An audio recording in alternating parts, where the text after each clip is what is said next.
आगे बैद्यनाथ शिवलिंग की बहुत सुंदर चर्चा नारद जी से ब्रह्मा जी कर रहे हैं। हमने उस दिन भी चर्चा करी थी कि भगवान भक्त के प्रेम में जैसे भी वो भाग आते हैं। रावण एक बार महादेव के पास कैलाश गया। महादेव, ये रोज जो आपकी पूजा करने हम कैलाश आते हैं बहुत दूर पड़ता है, एक काम करिए महादेव, आप हमारे लंका में चले चलते तो हमको आनंद रहता, रोज आना न पड़ता, आपकी सेवा हो जाती। महादेव जाना नहीं चाह रहे थे। महादेव को पता था कि कभी ये लंका भारत से अलग हो जाएगा तो भारत वालों को पासपोर्ट भी बनवाना पड़ेगा। महादेव की इच्छा नहीं हुई जाने की।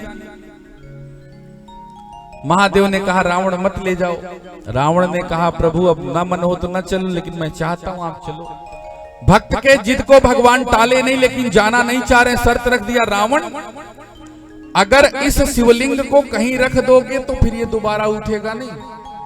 रावण ने कहा जब मैं अपने भुजाओं के बल से कैलाश को उठा सकता हूं, शिवलिंग कई किलोग्राम का है, महादेव इसकी चिंता हम पर छोड़ दीजिए। लेकिन हर इच्छा भावी बलवान, बहुत बलवान है भगवान की, हर इच्छा गरी ऐसी। रावण आज जैसे भगवान को उठाया, पुष्पक पर सवार हुआ। पहले तो बिहार में था, अब झारखंड में वो स्थान।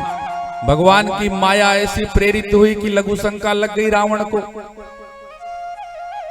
सोच रहा है कोई दिखाई पड़े तो ये पकड़ा दे, हम भी अपनी लघु शंका से निवृत्त हो ले। और देखा एक चरवाहा पगड़ी सगड़ी बांधे आराम से गाय चरा रहा था, हाँ इसी को दे दे।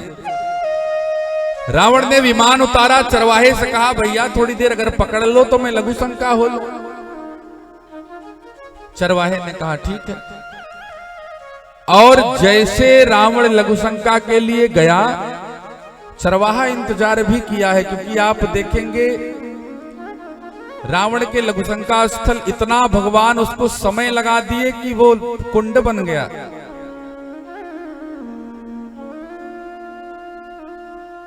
चरवाहा थक गया। चरवाहा ने सोचा आएगा नहीं, भगवान की इच्छा भी थी, बस वहीं चरवाहे ने भगवान को रख दिया। रावण लौट के आया, कहां गया चरवाहा, दिखाई नहीं पड़ रहा। अब देखे तो भगवान का शिवलिंग नीचे, सोचा उठाएं, अब हिला रहा, हिले का है, शर्त तो यही लगी थी। रावण पहले खूब प्रयास कर लिया, पसीना पसीना हो गया। अब ये उठेंगे नहीं, अगर हमारे घर नहीं चल सकते तो हम किसी की सेवा में क्यों? अगर हम दर्शन नहीं करेंगे तो अगला दर्शन क्यों करेगा? ईर्ष्या आ गई रावण के मन में। भगवान के शिवलिंग को अपने पैर के अंगूठे से दबा दिया। भगवान काफी धस गए अंदर तक। बैद्यनाथ धाम कितने लोग गए, हाथ उठाइए ना एक बार। वाह, माताएं भी देखिए, आपसे कम थोड़ी।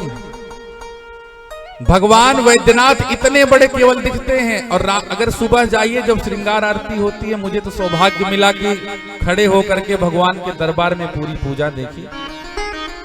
रावण के पैर के अंगूठे के निशान आज भी बाबा के ऊपर पड़े। रावण ने पैर के अंगूठे से दबा दिया, जाओ मैं न दर्शन कर पाऊं, मैं न पूजा करूं तो कोई न पूजे, यहीं पड़े रहो अंदर। मैंने उस दिन चर्चा किया था, एक चरवाहा बैजू नाम का, यादव वंश अहिर, भगवान कब किस पे रीझ जाए। वो रोज आता, गायों को चराता।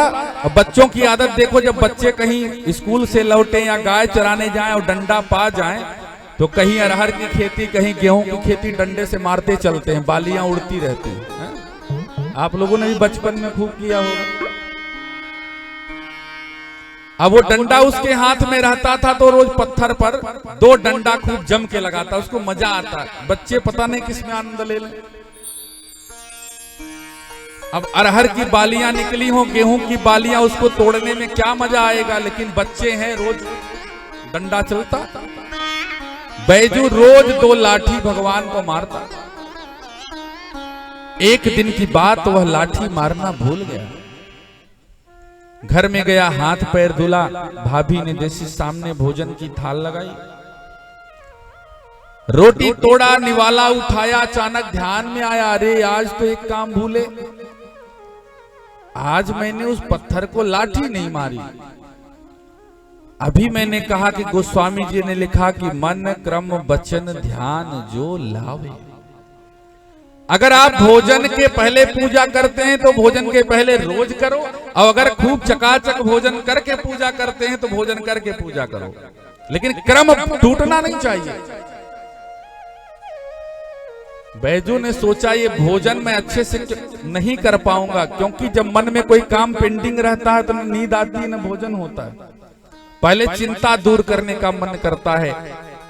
भाभी भोजन रखो, मैं आ रहा हूं। अरे देवर जी कहां जा रहे हैं? बहुत जरूरी काम छूट गया भाभी, तुरंत आ रहा हूं। माथे में पगड़ी बांधे बैजू महाराज डंडा लिए, जैसे भगवान के पास आए पहला डंडा मारने के लिए उठाए, भगवान आज शिवलिंग में से प्रकट हो गए।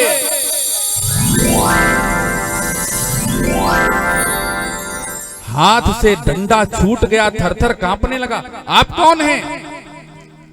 भगवान मुस्कुराते हुए कहा कि भगवान ने मुस्कुराते हुए कहा, रोज 2 डंडा मारते हो और सामने आ गया तो पूछते हो कौन है? मैं वही हूं जिसको तुम रोज 2 डंडा मारते हो। आप इसमें हैं? हाँ मैं यही हूं। भगवान ने अपना परिचय दिया। बैजू चरणों में गिर गया। भोलेनाथ मुझे पता नहीं था कि आप इस पत्थर में हैं। मैंने अज्ञानतावश रोज अपराध किया है, आपको रोज 2 डंडे मारे हैं। प्रभु मेरी गलतियों को, मेरे भूल को क्षमा कर दीजिए। भोलेनाथ हंस रहे, बोले बिहसी महेश।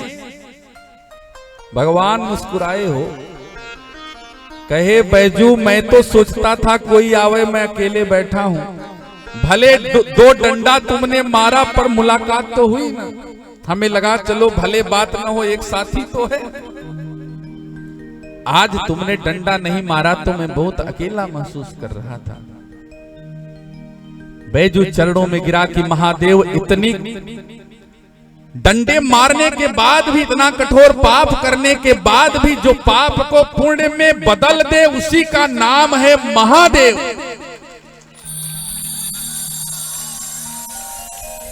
बैजू ने कहा महाराज पूरी दुनिया आपको ऐसे ही महादेव नहीं कहती। सच में आप बुरे से बुरे काम को अच्छे से अच्छे काम में बदल देते हो। भगवान ने कहा बैजू आज बताओ क्या चाहिए? बैजू ने कहा कुछ मांग लूंगा तो मेरे मरने के बाद मेरे पुत्र लोग उपयोग करेंगे, पता नहीं बेच के शराब न पी जाएं, मेरा नाम खत्म हो जाएगा। महादेव से कभी कुछ ऐसी चीज मांगो जो जीवन में आपके खत्म ही ना हो। बैजू ने कहा देखो आपका परिचय मैंने कराया है, नहीं तो आप यहीं पत्थर बन के रह जाते। और अगर आपको लगता है कि आपका वैज्ञानिक, आपका साइंटिस्ट, आपका आविष्कारक मैं हूं, तो पहले मेरा नाम होना चाहिए, फिर आपका नाम होना चाहिए। भगवान ने कहा दुनिया वाले जाओ, आज से पहले कहेंगे बैजू और फिर कहेंगे नाथ। बोलिए बाबा बैजनाथ की जय हो।